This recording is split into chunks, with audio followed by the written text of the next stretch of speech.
بسم اللہ الرحمن الرحیم۔ السلام علیکم ورحمۃ اللہ وبرکاتہ۔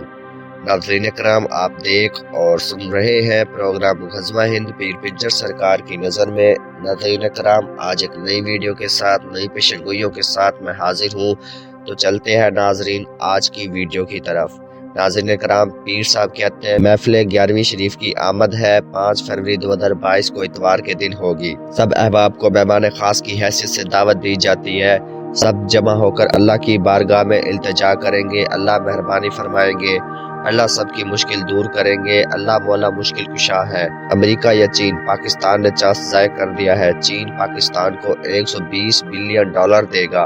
اتنے پیسے تو ہماری 7 نسلیں کھا سکتی ہیں۔ امریکہ، اسرائیل، فرانس، بھارت کو یہ بات پسند نہیں۔ وہ نہیں چاہتے کہ پاکستان ترقی کرے، پاکستان اپنے قدم پر کھڑا ہو۔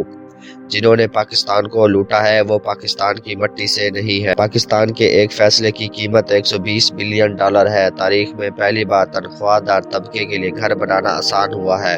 75 سال بعد ملک میں عدالتی نظام تبدیل، غریب کے لیے انصاف آ گیا ہے، مافیا بھڑک اٹھے ہیں، غریب عوام کی سنی جائے گی، عوام کے ساتھ اچھا برتاؤ کیا جائے گا۔ پاکستان کے رولز اب بدلنے والے ہیں۔ عمران خان نے ثانیہ مدینہ کا وعدہ پورا کر دیا ہے۔ نئے عدالتی نظام سے غریب اور امیر دونوں برابر ہیں، سب کو یکساں انصاف ملے گا، کسی کے ساتھ ناانصافی نہیں ہوگی۔ پاکستان میں اب ناانصافی والا سسٹم ختم ہو رہا ہے، پاکستان یکساں انصاف والا سسٹم لے کر آ رہا ہے۔ کوئی بھی کیس ہوگا وہ جلد از جلد نپٹانے والا سسٹم آ گیا ہے، پہلے کی طرح نہیں ہوگا۔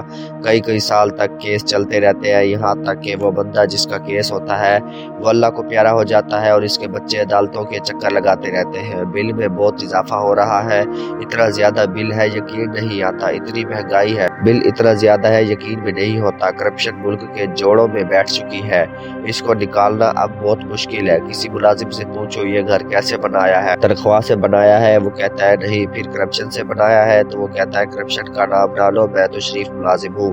پھر یہ گھر کیسے بنایا ہے تو کہتا ہے یہ اوپر کی کمائی ہے۔ اب یہ اوپر کی کمائی کون سی ہو سکتی ہے؟ صاف سی بات ہے، رشوت خوری اور کرپشن کی کمائی ہے۔ کالا دھندا کرتے ہیں، کالا مال کماتے ہیں، حاذا من فضل ربی پہلے مکان پر لکھواتے ہیں، غلط مال لگا کر بلڈنگ بناتے ہیں اور ساتھ میں کہتے ہیں اللہ اس کی حفاظت کرنا۔ رشوت دینے اور لینے والا دونوں جہنمی ہے، یہ معاشرے کے لیے اچھی نہیں ہے۔ پاکستان میں دبئی جیسا پہلا جدید ترین شہر بننے جا رہا ہے، ملک میں اربوں ڈالر آنا شروع۔ دیکھنا بہت ساری کمپنیاں پاکستان آئیں گی۔ یہ جو اپوزیشن والے ہیں یہ نہ خود کام کرتے ہیں نہ عمران خان کو کرنے دیتے ہیں، یہ بس ٹانگیں کھینچنے میں لگے ہیں۔ اس کے امریکہ کے ساتھ ٹھیکے مقرر ہیں، نہ خود کام کریں گے نہ کسی اور کو کرنے دیں گے۔ کشمیر کمیٹی کے چیئرمین تھے تو مولانا نے ایک بیان بھی نہیں دیا جب بھارت کشمیر میں ڈیم پر ڈیم بنا رہا تھا، اس نے سارا پانی روک رکھا ہے۔ کشمیر پر قبضے کی وجہ ہی یہ ہے، یہاں سے پانی کو کنٹرول کیا جا سکتا ہے۔ کافی دریاؤں کی ابتدا کشمیر کے پہاڑوں سے ہوتی ہے، یہ نظام خراب کرنے میں ماسٹر ہے۔ مریم نواز کہتی ہے عمران خان نے نواز شریف کو نااہل کیا، عمران خان کو بھی نااہل کروائے گی۔ جیسے نواز شریف کو جیل میں بھیجا تھا ویسے ہی یہ عمران خان کو جیل میں بھیجنا چاہتی ہے۔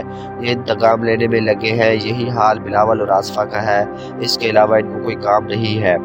یہ اقتدار اس لیے حاصل کر رہے ہیں تاکہ اپنا انتقام لے سکے، حالانکہ ان کے ساتھ جو بھی ہوا ہے یہ اس کے حقدار ہے۔ انہوں نے لوٹ مار کی ہے تبھی جیل کا منہ دیکھا ہے، اگر یہ پاک صاف ہوتے تو ان کو اتنی ٹینشن نہ ہوتی۔ دن رات ان کو جیل نظر آتی ہے، رات کے وقت ان کو نیند بھی نہیں آتی، یہ لوگوں کو انگلیوں کے اشاروں سے چلانا چاہتے ہیں۔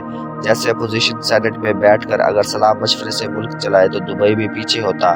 چین ہم سے بعد میں آزاد ہوا اور آج اس کی ترقی دیکھ لو۔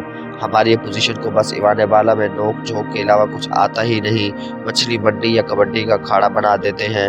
ان کو سکون تو ہے ہی نہیں، یہ چین سے بیٹھ ہی نہیں سکتے، کبھی کاپیاں پھاڑ رہے ہیں تو کبھی دستے گریباں ہوتے ہیں۔